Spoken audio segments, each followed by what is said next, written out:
En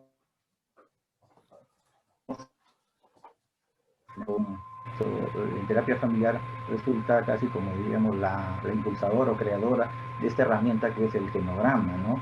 Y ver cómo se está aplicando desde su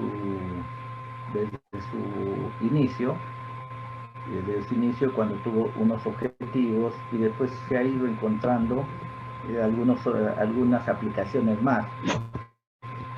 Y más aún, esto empezó con la terapia familiar, pero posteriormente ha ido ocupando campos de otros ámbitos de la salud y también otros ámbitos que no son de la salud, de las ciencias sociales, que utilizan el genograma como una herramienta de descripción familiar.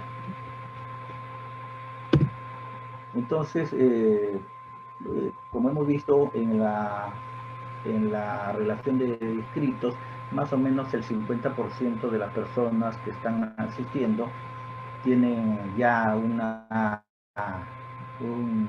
avance, digamos, en formación en terapia familiar, mientras que otro 50% realmente dice que no tienen ningún tipo de avance. Por ello es que vamos a tocar algunos aspectos también genéricos. Yo les pido disculpas a quienes ya manejan estas herramientas, pero yo creo que para unificarnos un poquito habría que ir viendo justamente los conceptos generales, ¿no? Y el genograma, en términos conceptuales, es una representación gráfica, es la información básica de una familia, porque en ella vamos a ver la gráfica de los integrantes de una familia, vamos a ver también las formas como se relacionan, las relaciones formales, las relaciones informales, y yo diría que se parece mucho a lo que hay en las instituciones que llaman el organigrama, que ponen arriba la máxima autoridad y después se va desarrollando una especie de muñequito donde los brazos, las piernas tienen nombre de cada una de los órganos estructurales, los órganos administrativos, los órganos de línea que le llaman, los de apoyo. Y cuando uno mira ese organigrama de una institución, uno puede darse cuenta que justamente ahí uno puede ver cuáles son sus funciones, a qué se dedica, también la organización interna, quién depende de quién, esos elementos propios de una institución, uno lo ve en el organigrama.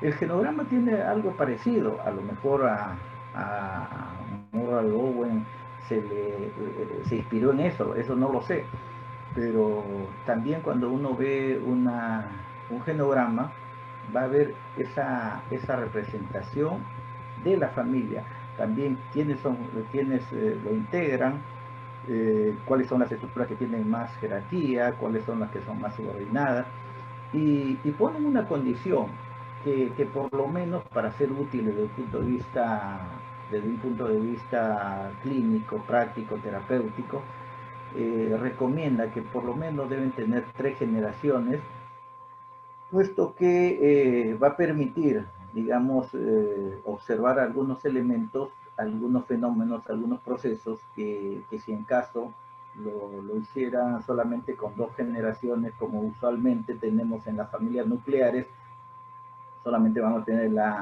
subsistema parental y el subsistema filial. O sea, también se puede representar, pero va a tener más riqueza, digamos, informativa un genograma cuando tenga por lo menos 3 generaciones. Ese es el mínimo. Algunos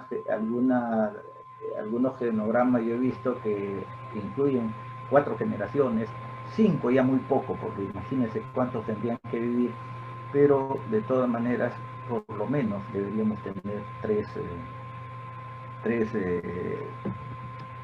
generaciones. Bueno, iremos viendo cómo se construye un genograma. En primer lugar, esto tiene unos pasos, ¿no? Unos pasos donde se necesitan algunos componentes, algunos elementos. Y el primer paso que dice abajo son 3 grandes pasos para construir un genograma. Y hay que tener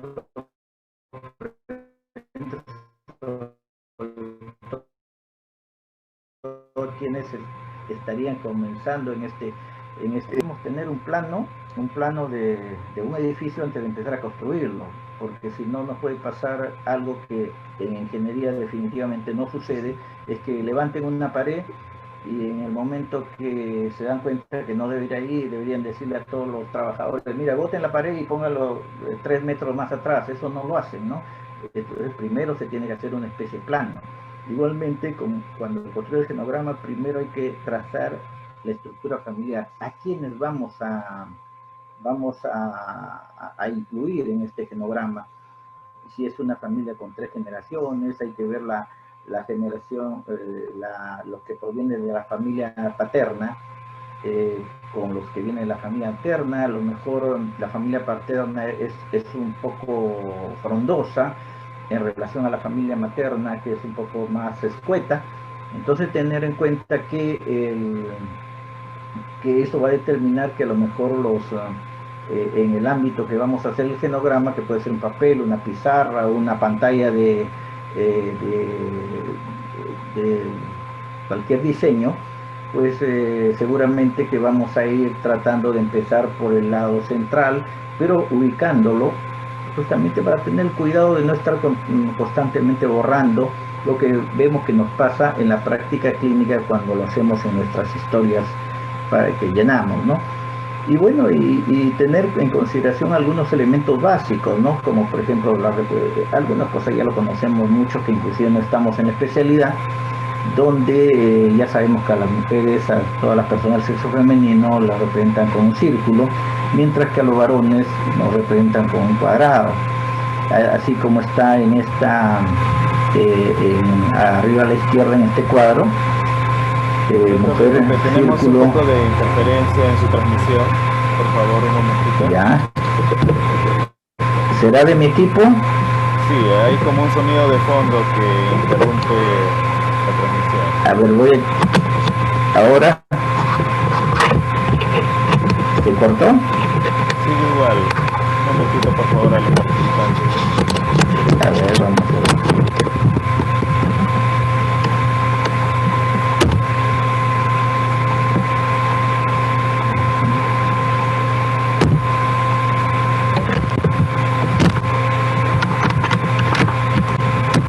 ¿Ahora? Sí, permanece. Parece que es la conexión de su audífono al equipo.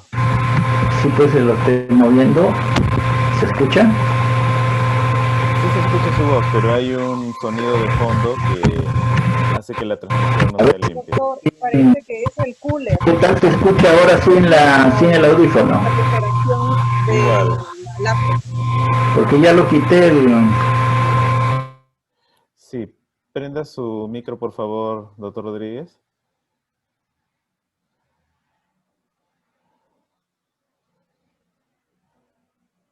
A ver, reinicie su micro, por favor.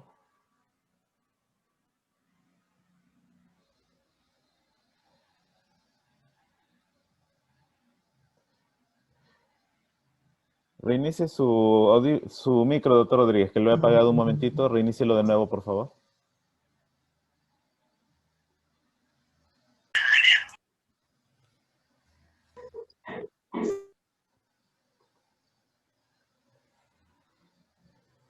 Está con el micro apagado, doctor Rodríguez. Lo silenciamos un momento. Empréndalo, por favor, de nuevo para poder ver si ya se solucionó el problema. Está con su micrófono apagado.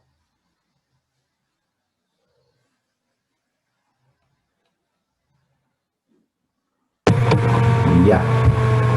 ¿Se solucionó el problema? Todavía persiste, pero... Porque le he enchufado, ya le he quitado el enchufe por la estática que fue a producir la conexión a la fuente de electricidad, ¿no? Pero bueno, ¿podemos continuar o cómo hacemos? Sí, continuaremos, doctora. Trate por favor de hablar un poquito más fuerte para que su voz sea más intensa que el sonido de fondo, por favor.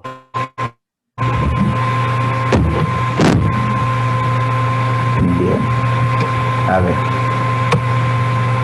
Muy bien. Entonces estamos en la hablando de los elementos. Ya habíamos hablado del que hay que tener una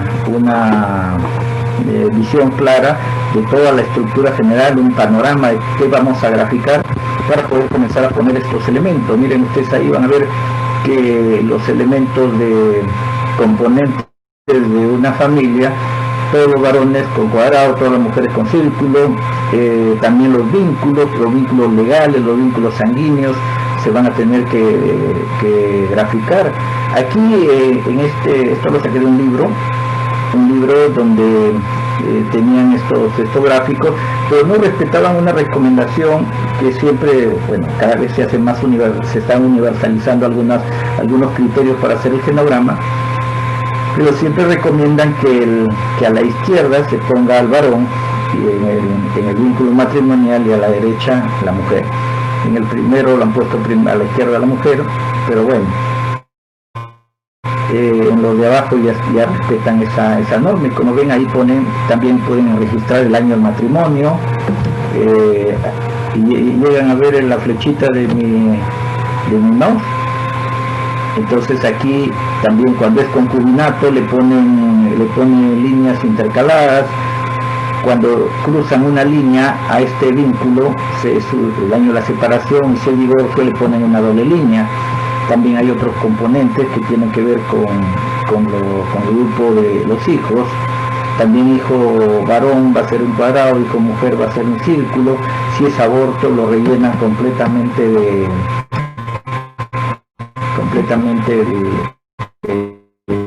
la figura geométrica. Y cuando una señora está embarazada, su hijo no nacido lo representa como un triángulo. Entonces ustedes van a ver que esos componentes son básicos para entendernos cuando vamos a ir elaborando un genograma. También hay otros elementos que pueden ir mirándolo ahí en la diapositiva, pero yo quiero referirme en esta diapositiva a lo que dice el segundo paso. Para una vez que tenemos el panorama del primer paso, hay que comenzar a recolectar la información básica acerca de la familia de una persona. Bueno, ya sabe su género, todo lo que van los datos generales, su profesión, la fecha de nacimiento, todas esas cosas se van a ir tomando en cuenta, porque además de tener una historia clínica, eso va a ir representando a la gráfica de lo que es el genograma. La edad, por ejemplo, de una persona se pone en el medio de la figura geométrica que lo representa.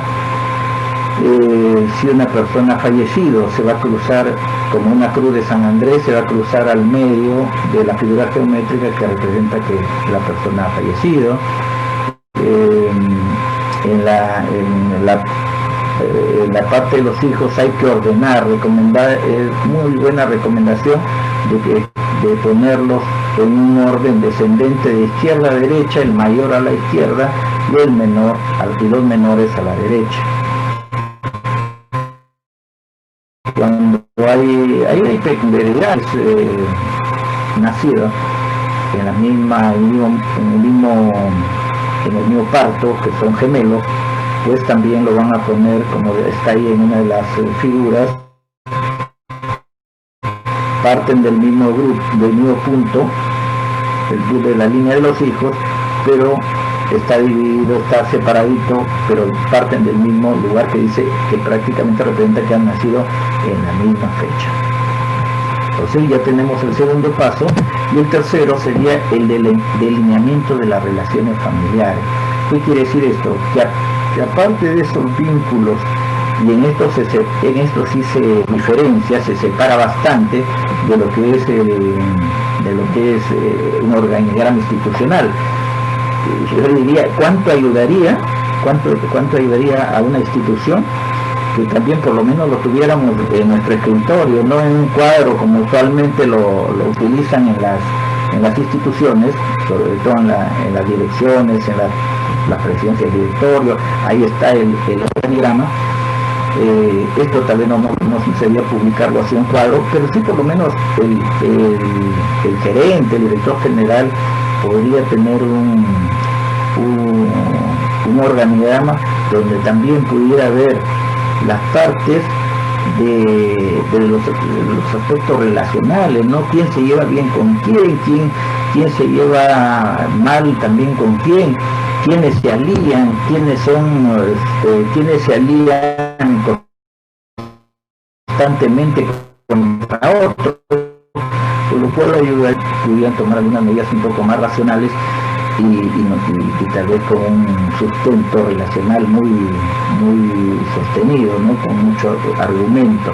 Entonces, en esta tercera parte, que es muy importante, es que ya vamos a delinear las relaciones familiares, vamos a ver quiénes con quiénes, qué miembro de la familia con quién tiene una relación muy cercana, que va a ser generalmente líneas rectas, así como ven ahí, pero cuando ustedes ven que hay una línea tipo como un rayo, está representando que son relaciones conflictivas.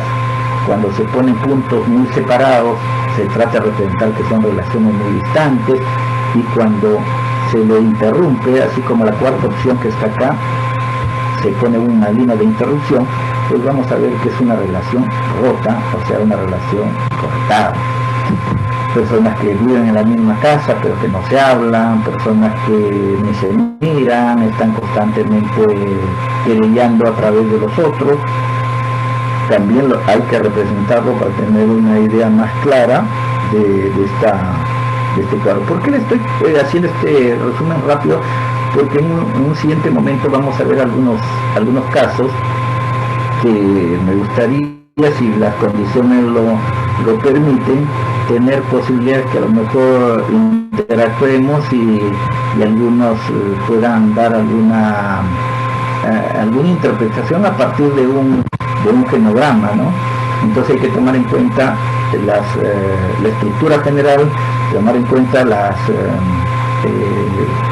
cómo están ubicados, quiénes son los participantes, quiénes viven en la misma casa, y también ver cómo se desarrolla la interacción familiar.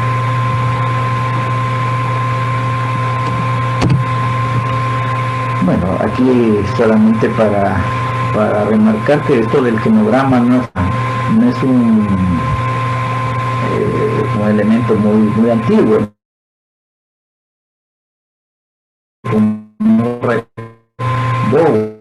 Un psiquiatra que inicialmente es psicoanalista, pero que se interesó mucho por las partes relacionales y es uno de los fundadores. Y entonces, a partir de esa propuesta de Bowen, después así lo tomaba por otras disciplinas científicas, disciplinas sobre todo de la sociología y también otras áreas de la salud. Recordar que actualmente el genograma también se le conoce en el ámbito médico como familiograma. Cuando escuchemos genograma o familiograma, estamos hablando exactamente de lo mismo, ¿no? Entonces,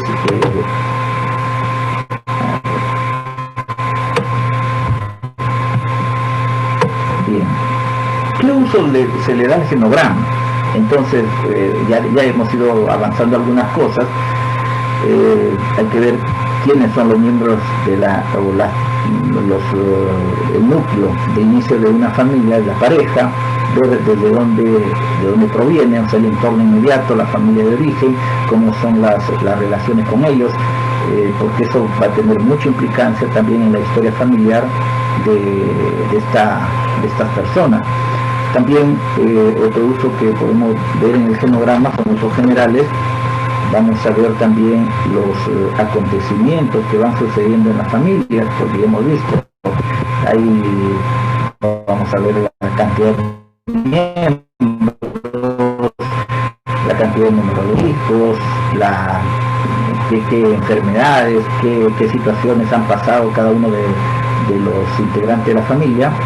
Y también podemos saber cuándo han sucedido, por ejemplo, los fallecimientos, porque cuando ponemos la fecha de nacimiento, fecha de nacimiento y de fallecimiento, uno va a la izquierda y el otro va a la derecha, nosotros podemos deducir fácilmente cómo y relacionarlo con la aparición de algunos fenómenos. Puede ser un brote ansioso, un brote esquizofrénico, y que puede estar ligado tal vez a algunos eventos que si no lo tenemos en gráfico va a ser un tanto más complicado poder darnos cuenta de lo que está ocurriendo.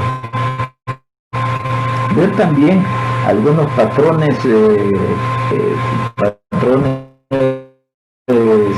transgeneracionales, ¿no? Situaciones donde, y ahí lo vamos a ver en algunos de los ejemplos que hemos traído, donde por ejemplo en la familia de los abuelos hay personas que tienen algún tipo de adicción y de repente eso se repite en la siguiente o en todas las generaciones cuando estamos viendo 3 generaciones. O también podemos observar algunas patologías.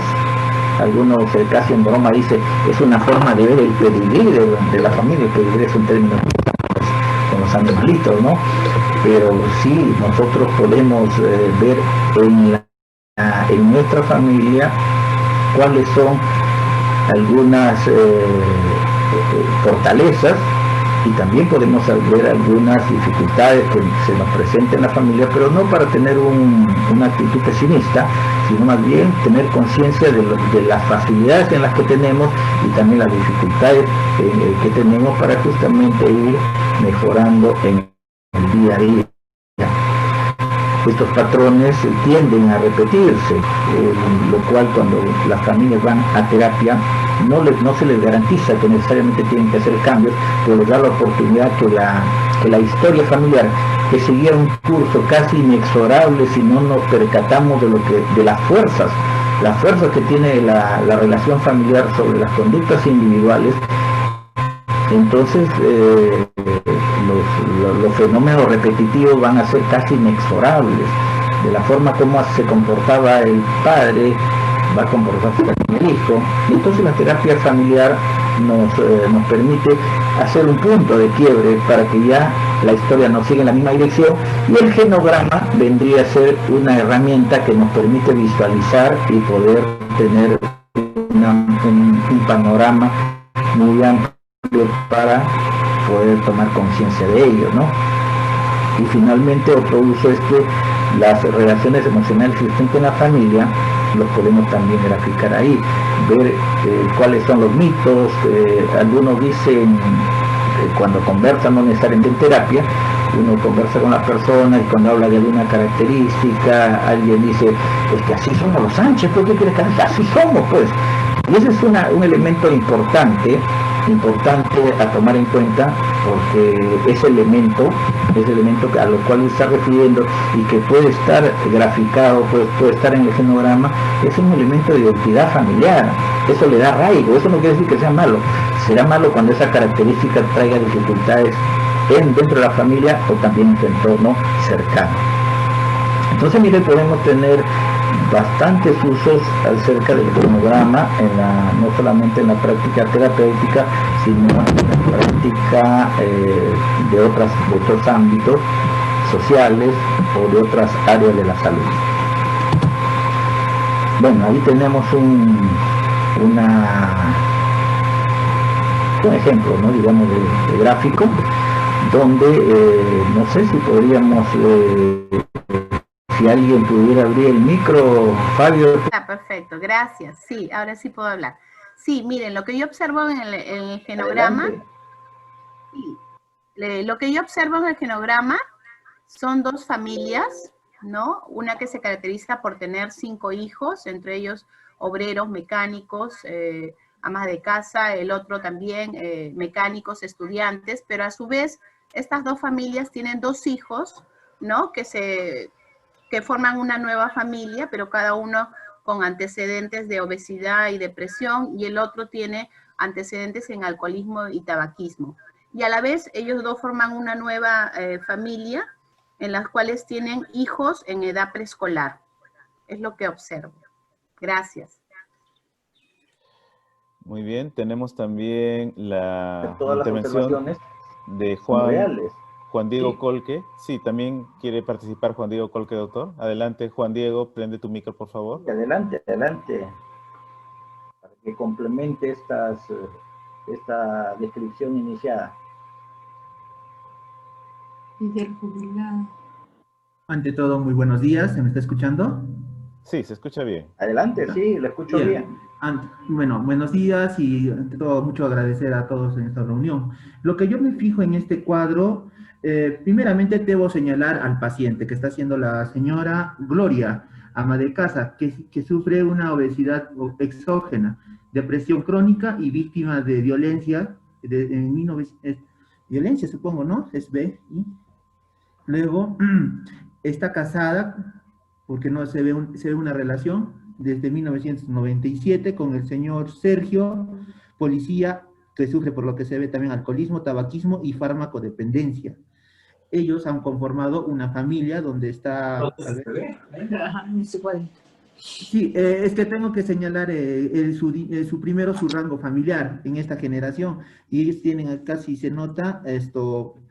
Primero que nada, la señora Gloria ha tenido una relación previa de la cual ya se ha divorciado o separado en 1997 del señor Antonio, ingeniero de 38 años. De esa relación tuvo un hijo, Sergio, que tiene 6 años, en edad preescolar, y también se denota que es agresivo. Después hay una marca negra, esa sí no entiendo, no creo que sea de función, o sí, en 1998, y hay otro, Gustavo, un niño de 3 años, preescolar y sano, y hay una niña, Rubicola, sana. Esas son la familia que se está viendo, su dinámica familiar está compuesta entonces, de la señora Gloria, el señor Sergio, entonces con 3 niños viviendo juntos. Pero también se está viendo la relación de ella con el marido actual, afectivo, emocional, que viene a ser violenta o imaginar, que puede ser señalado. Luego se ve la generación siguiente, que son los hermanos de cada uno, de sus propias familias, pero antes que nada ver sus padres, que por ejemplo de la señora Gloria, que es el Fidel, que es una persona jubilada, y la señora Gloria, de 76 años, ama de casa. Su matrimonio debe estar desde 1952, y ahí se ve el número de hermanos. De la señora Gloria se ve un total de 5 hermanos, con ella serían 6 hermanos en total, siendo ella la hija número que ocupa la posición cuarta, y en el caso del padre del señor Sergio, tienen también sus padres aún vivos, por cierto, en ambas generaciones, el señor Luis jubilado, y la señora Ana, de 67 y de 64, en 1949, siendo él el mayor de 4, pero como yo me quiero fijar en el asunto de la familia, quisiera preguntar si, bueno, en este caso se debería señalar también completamente todas las relaciones emocionales y afectivas. Obviamente que sí, pero solamente si lo ha puesto a manera de pregunta o eso para que busquemos nosotros, porque yo me fijaría primero en esto, porque sería un relato cuando venga el paciente y lo que yo tendría que estar anotando siempre, además de las generaciones, el sistema afectivo emocional. Pero considerando también por eso, por lo que ya se ha puesto, diagnósticos o presuntivos de imaginar sobre su situación de la señora, como es obesidad o que está sufriendo depresión crónica, aunque no está diciéndome desde qué fecha o es frecuente. Eso sería todo lo que he visto en el genograma. Muchísimas gracias. Justamente ese era el objetivo de presentar una lámina y a invitar a que alguno de los asistentes pueda hacer una lectura de este genograma, porque justamente miren todo lo que ha descrito el participante, que si lo hubiéramos puesto en un manuscrito, a lo mejor nos tomaba una página o a lo mejor un poco más, dependiendo del tamaño de la letra, y que esto puede ir comprimido en una parte de la historia, o tal vez ponerlo en un lugar visible junto con la familia, para que vaya comprendiendo mucho los aspectos que van apareciendo ahí, y que muchas veces no nos percatamos, porque en el día a día vamos viendo, vamos viendo o sintiendo las conductas relacionales de cada quien de los integrantes de la familia, pero no vemos ese panorama de manera que no nos podemos dar cuenta de lo que está ocurriendo. Esta presentación da esa facilidad. Lo que han dicho es cierto, se concuerda, ¿no? Claro, no está completo porque ahí todavía podría preguntarse ¿y cómo se llevaba el abuelo Fidel con la hija Gloria, porque si la chica, la señora, sufría de un cuadro depresivo, entonces habría que ver que eso no empieza en la estructura psíquica de esta persona, no empieza en su matrimonio, sino seguramente tiene algunos otros elementos que tienen que ver con su familia de origen y otras vivencias realizadas. Pero es cierto, a mí me llaman la atención algunos aspectos que parecen niños, ¿no? Pequeños, por ejemplo, se divorcia el año 97 y ese mismo año se está casando con el policía, ¿no? El 97 y el 97, y al hijo del primer compromiso lleva el nombre Sergio, que es el mismo nombre del policía, ¿no? Y entonces, esto lo saqué de un libro, ¿no? De donde decía que había habido previamente elementos de infidelidad cuando aún era la señora Gloria, estaba casada con Antonio y bueno, nació ese hijo que no se sabía con exactitud de quién era, ¿no? Pero que ella en un afán seguramente muy ligada emocionalmente a su pareja en ese momento clandestina, y le pone ese nombre, ¿no? Curiosamente, como el niño comienza también a tener algunas características propias de la familia. Y bueno, ahí se pueden ir configurando algunos otros elementos que nosotros podemos ya cada quien en su práctica clínica podría ir utilizando cuando está haciendo su fenograma. Muchas gracias a quienes participaron, lo hicieron bastante bien y justamente hicieron que cumpla el objetivo de escribir una lámina con un genograma tan enriquecedor. Siempre se recomienda que a las personas que viven en la misma casa se les encierre en un círculo, como en este caso la paciente identificada con su esposo, con quien se lleva muy mal, con sus dos hijos, ese círculo oscuro que está en el 1998 significa que hubo un aborto. Ese representa un aborto. Y bueno, y el niño del primer compromiso quedó viviendo con la mamá en la misma casa.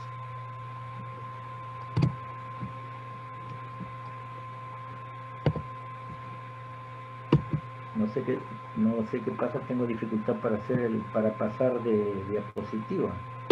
Ya. Bueno, en términos generales, la recomendación teórica es que un genograma debería tener todas estas partes. Bueno, los datos de identificación de la familia, que de alguna manera sí se tienen en cada uno de los cuadrados, pero que pudiera tener un recuadrito donde se pongan los datos de identificación de la familia. Eso sobre todo cuando uno lo debe tener registrado dentro de una historia clínica. Pero si uno lo va a presentar en una actividad académica, pues esos datos de identificación, por razones obvias, que tiene que ver con la ética, no podemos estar identificándolos, ¿no? Entonces ahí tenemos que poner o nombres ficticios o iniciales.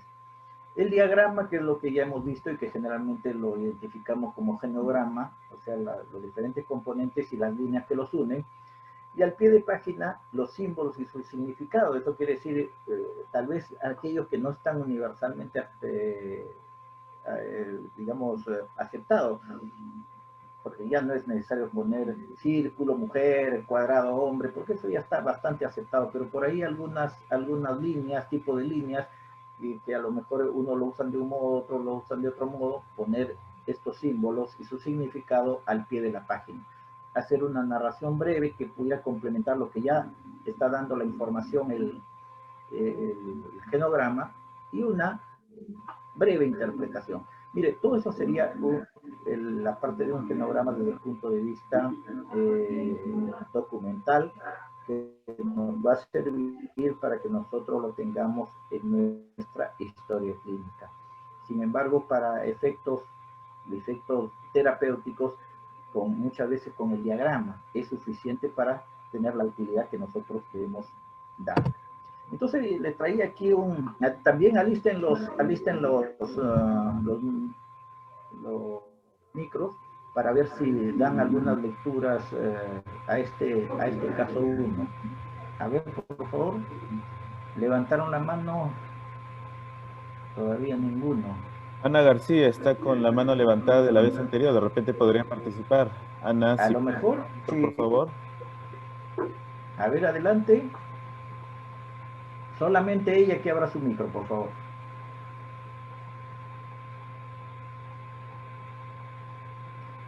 A ver, Ana. Señorita Ana. Licenciada, magíster, doctora. Buenos días, doctor Lizarbe. Sí. Recién lo estoy viendo, sino que me estaba lavando las manos. Veo a una familia actual, un profesor llamado Raúl, de 60 años, casado con una profesora de 58 años, la señora Julia. Ambos llevan una relación conflictiva. Ambos tienen 2 hijos de 26 y 18 años. Sandro, que es el paciente identificado, la relación de los padres del profesor y de la profesora, la señora Julia, tienen una relación fusionada con los hijos, ¿no? Bastante, me imagino, bastante cohesión.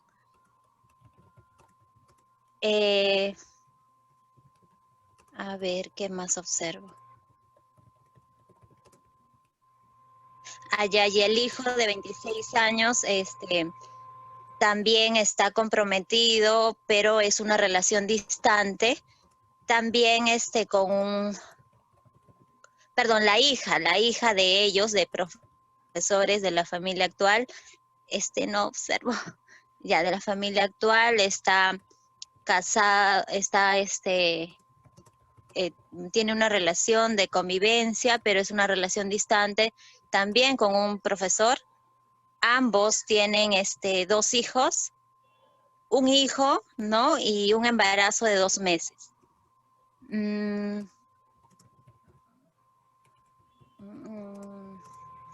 bien.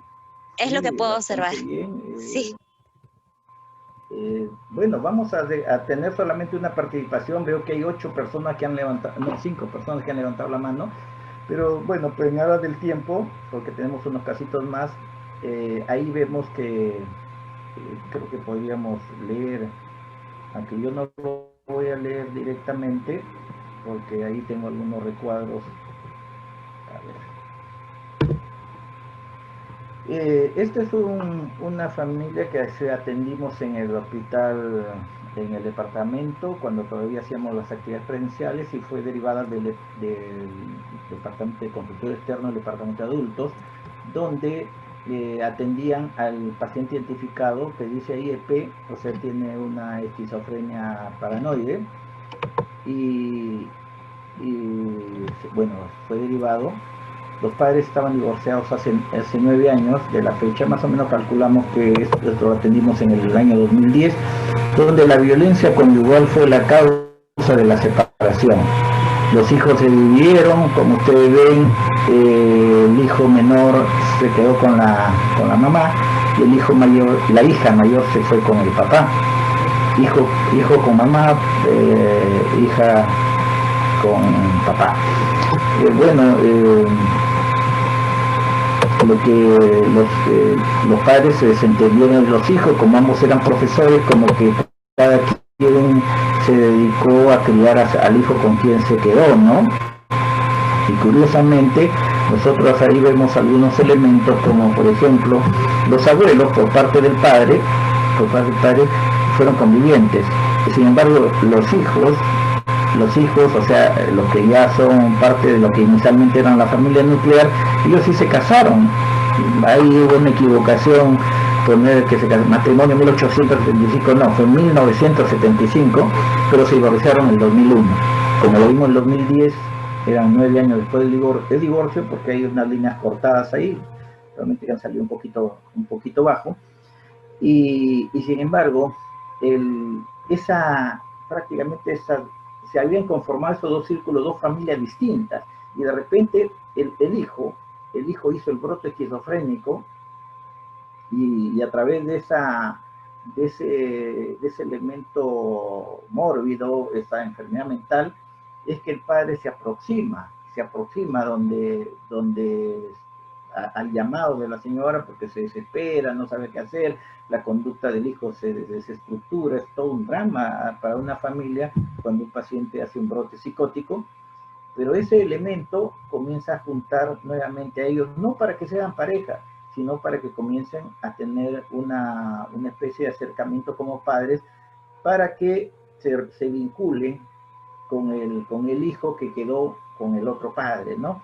Como que ahí comenzaba a tener un rol el síntoma de Sandro, la esquizofrenia, el brote psicótico de Sandro, para juntar a los padres, que ambos eran profesores, y que por tener solvencia económica individual, cada uno se había hecho cargo de su hijo, y no necesitaba económicamente nada del otro,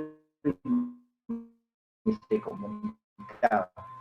Entonces, eso también observamos, cómo es que, mire, la pauta de la convivencia, también la hija lleva una relación de convivencia, no se casa. También hay el padre, Raúl, de 60 años, se le ha puesto ahí unos vasitos para representar que es muy consumidor de bebidas alcohólicas, y justamente, mire, la hija de 26 años escoge una pareja que también es tomadora, igual que su mamá también escogió una pareja tomadora. Miren, esas son pautas transgeneracionales que nosotros vamos observando en la vida real, y que lo podemos en la gráfica ver con mucha facilidad. A ver, vamos a poner otro casito. Una mano más levantada. Había quedado alguien levantando la mano.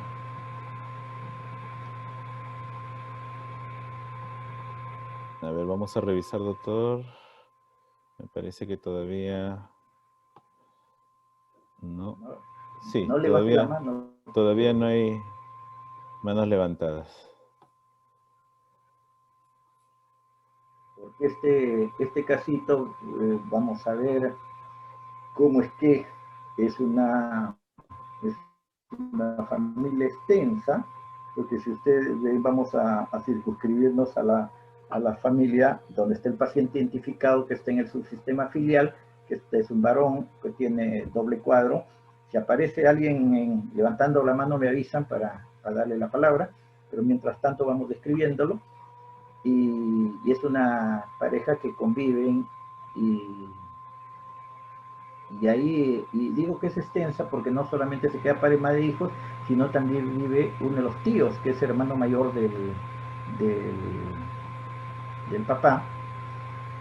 Y bueno, hay una mala relación entre los padres, hay una mala relación entre el papá con su hijo menor, y sin embargo el papá se lleva muy bien con el tío, o sea, con su hermano, que vive en la misma casa, y que nosotros hemos sido, que podemos describir posteriormente qué cosa va ocurriendo, ¿no? Vamos a poner de que hay otro elemento. Mire, el papá procede de una familia donde todos los hijos eran varones, y la mamá procedía de una familia donde todos eran mujeres. Se llevaban mal, y curiosamente al comienzo su familia iba a ser de puras mujeres, porque las hijas mayores son femeninos, ¿no? Y eso generaba una especie de inconformidad en el padre, que se había acostumbrado a una familia donde había puro varones, y la mamá estaba contenta porque se parecía mucho a su familia de origen, que había pura mujer. Entonces eso llevó que en algún momento buscara un aliado, porque como sentía que todos le hacían la guerra aquí al papá, ¿no?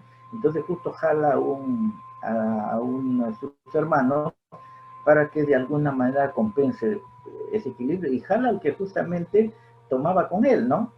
Que lo trae a la casa y él no necesitaba salir para tomar. Entonces, este casito no lo llego a leer porque aquí tengo algunas, ya, ahora sí. Es una familia que fue derivada por el médico residente del departamento de diccionología, que tenía un diagnóstico de dependencia múltiple de sustancias, ¿no? La pareja de padres estaba, como ven en el gráfico, constantemente en conflictos. El conflicto conyugal era severo, donde había violencia física, psicológica y física, y el hijo estaba triangulado en el conflicto de sus padres, porque la mamá, el papá, curiosamente, él era también consumidor de bebidas alcohólicas, pero a su hijo le trataba con rigor cuando él consumía marihuana, cocaína, también tomaba, ¿no? Pero era una persona que con las múltiples sustancias escapaba de la casa y el papá lo castigaba, y la mamá era más bien benevolente. O sea, ese conflicto que tenían entre padres lo peleaban con el hijo.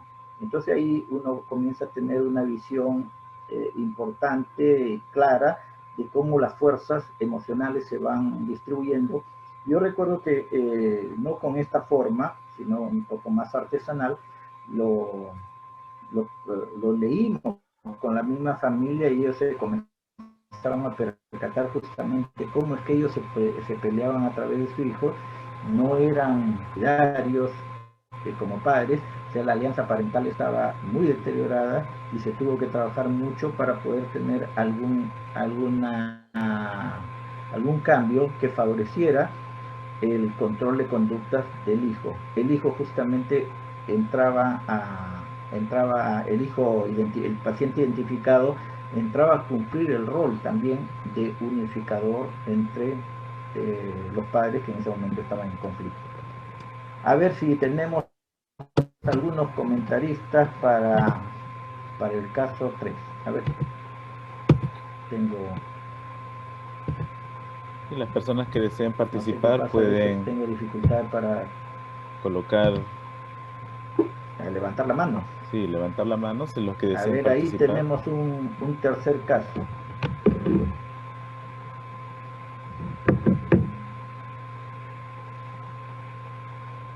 Bien, aquí también podemos observar algunas generacionales acerca del consumo de bebidas alcohólicas. Hay un abuelo, Carlos Carpintero, se ha puesto ahí su vasito de cerveza, y tiene un hijo mayor, Javier, que también es carpintero y que también le gusta tomar. Andrés, que es carpintero y también le gusta tomar. Andrés ya es parte de la familia nuclear que está en el centro, y donde él era el paciente identificado. Andrés, nos olvidamos ponerle el doble recuadro, perdón, creo que era la niña Matilde, pero en realidad los padres y madres se peleaban entre ellos. La mamá, una señora joven, para él, se peleaba bastante con el papá, pero intentaban, como decir, ganarse a los hijos. Por eso la concursaban por ver quién es el mejor padre. Entonces, ahí generaban unas situaciones bastante difíciles, porque había violencia, y estos fueron derivados de la fiscalía por violencia conyugal. Los padres estaban constantemente tratando, como dice, de ganarse el cariño de las hijas. Una pauta transgeneracional también había el consumo de alcohol, como ya lo hemos visto. Ya una familia de origen muy centrípeta. O sea, centrípetas es el hecho de que no dificultan, digamos, la salida, la autonomía, la independización de los hijos de la familia de origen. Entonces había mucha influencia tanto de la familia del padre como de la familia de la madre hacia los integrantes de esa pareja, lo cual generaba mucha tensión dentro de la familia nuclear que estaba ahí. Y por ello es importante Por ello es importante no solamente quedarnos con el genograma de las dos generaciones, sino también comenzar a tener la participación de los otros estamentos etarios.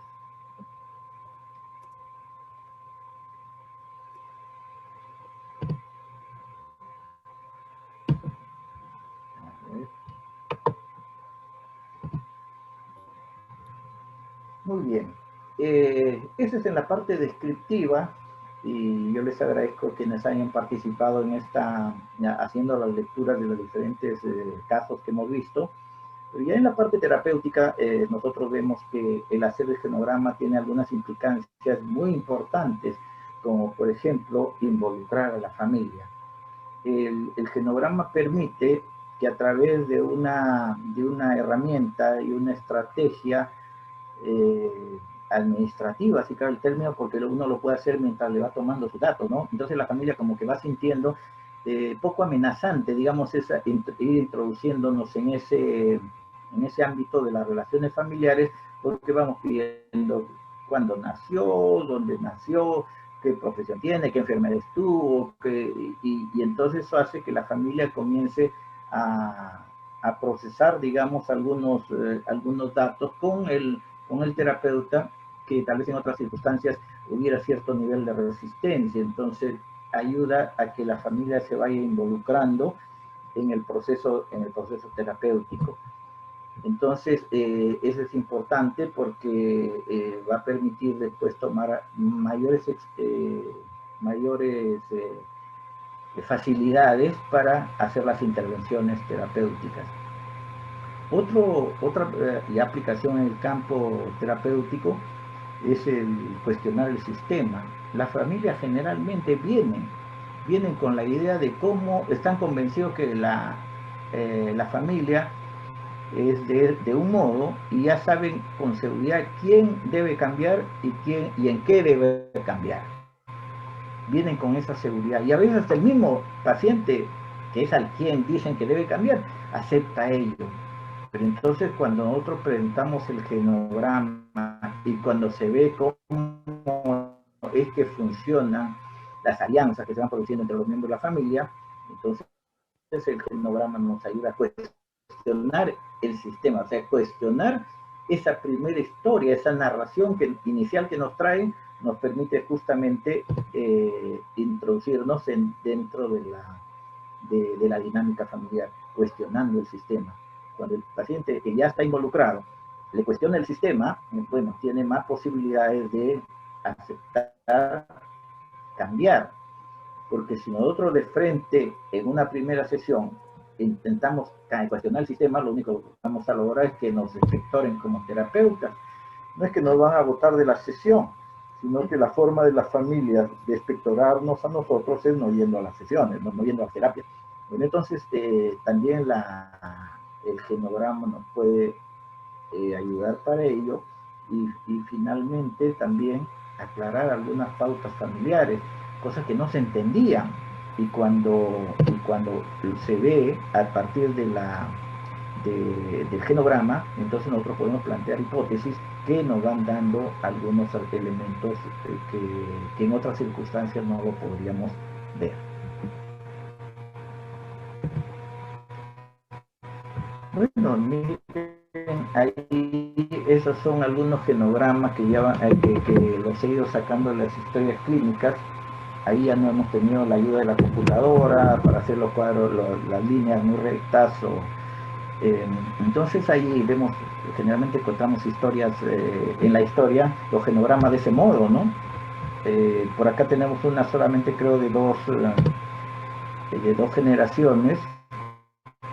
No, hay tres generaciones. Era chiquita, por eso me pareció que era de dos. Como los que estaban dentro de una figura, dentro de la misma casa, conformaban una figura medio extraña, ¿no? En este segundo caso también, bueno, es menos complicada, pero también va tomando forma muy extraña. Y les hago estos comentarios porque quisiera compartirles en la última parte de este conversatorio una experiencia que lo vi cuando desarrollamos los talleres de terapia multifamiliares, donde en una de las sesiones veíamos cómo es tu familia. Y utilizamos el genograma como una herramienta de ir graficando. Inicialmente pensamos que podíamos hacer justamente lo que decíamos, ¿no? Tener una visión grande de la familia, y entonces las personas podían ver su familia en otra dimensión y promover los cambios. Los talleres multifamiliares se realizaban en los casos de que el hospital Balizán atendía por violencia familiar, ¿no? Y que eran derivados generalmente de los juzgados, de las fiscalías. Le dio el tiempo pasado porque con la pandemia se detuvo ese tipo de actividad. Entonces, miren, les traje el ejemplo de uno de esos casos donde lo buscaron de esa manera. Para ello se le reunía, como era multifamiliar, se le reunía a las personas por familias, y se le daba una hoja y se le decía, bueno, hagan su genograma después de haberse les explicado una cosa muy básica, y ellos comenzaban a redactar algunos con mayor o menor facilidad. Pero después, y comenzaron a establecer quiénes vivían en la misma casa, que ya saben que tienen que encerrarlo en una especie de circunferencia, pero dadas las circunstancias que uno que ya no vive, comenzaban a formar, a tomar formas diversas, ¿no? Y entonces eso fue una iniciativa personal, y comenzamos a interpretar esas imágenes que se formaban entre las familias que vivían en la misma casa. Y en este ejemplo, porque eso después lo hicimos con varios grupos, y al final les digo más o menos las observaciones, todavía están en observaciones, es que se les pidió que dijeran esa figura, a qué les llama la atención, ¿no? O a qué se asemeja, mejor dicho. Y entonces los niños que participaban en estas terapias multifamiliares nos ayudaban mucho, porque ellos como juego decían, se parece tal cosa, había figuras que decían, se parece un oso, se parece un león, o se parece un carro. En este caso, le traigo lo que dijeron, ¿no? Entonces, las semejanzas, unos dijeron que era un sofá, otros dijeron que era un casco de motociclista, y otros dijeron que era una imagen donde había un esquimal con un oso polar. Arriba, y a mí me pareció que se refería que arriba parecía un oso y abajo era un esquimal, ¿no? Bueno, ¿a qué llevaba esto? Y eso se hacía en todo un contexto lúdico, donde en los casos de violencia es importante bajar justamente la tensión, y donde ya no se habla de la violencia, sino comenzamos a hablar de cómo se organizan en la familia, y eso hace ver los problemas de un modo distinto. Entonces ya no nos quedamos solamente en las partes que quién se lleva mal con quién y quiénes son los integrantes de la familia, sino íbamos a una lectura en un metanivel. Y esas semejanzas después se les pedía al resto que diga, se elegía, ¿cuál de estos tres quiere? ¿Qué quieren seguir desarrollando? Y entre todos votaban, ¿no? Y finalmente en este caso dijeron el casco de motociclista. Ya, bueno. ¿Y qué características? Entonces todos comenzaban a dar sus visiones, sus versiones de cómo eran las características de cada uno de estos elementos. No, pero en este caso sería solo del casco del motociclista. Y bueno, comenzaron a aparecer situaciones como esta. ¿Qué cualidad del casco de motociclista, no?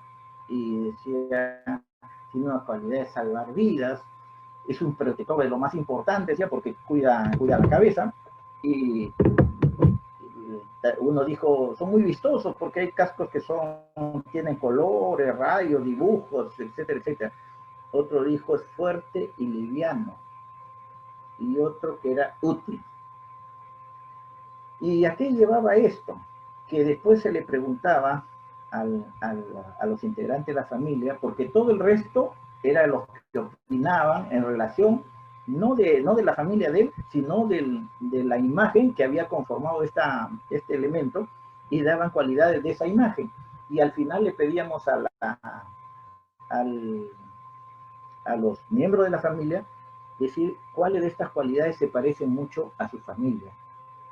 Y había un alto porcentaje de concordancia, que la gente comenzó a decir, bueno, sí, pues, sí, y, por ejemplo, en el caso de Salvador dijo, sí, mi familia en una oportunidad hasta me salvó la vida por esto, y comenzaba a narrar un momento de mucha emoción y sobre todo de mucha redefinición acerca del sentimiento que tenía inicialmente con la familia y que posteriormente se había perdido, ¿no? Y así con cada una de las cualidades veíamos que había alguna concordancia.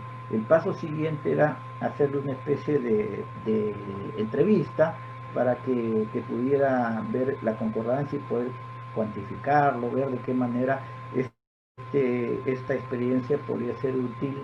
Bueno, tal vez lo podamos continuar cuando continuemos con las terapias multifamiliares en el hospital.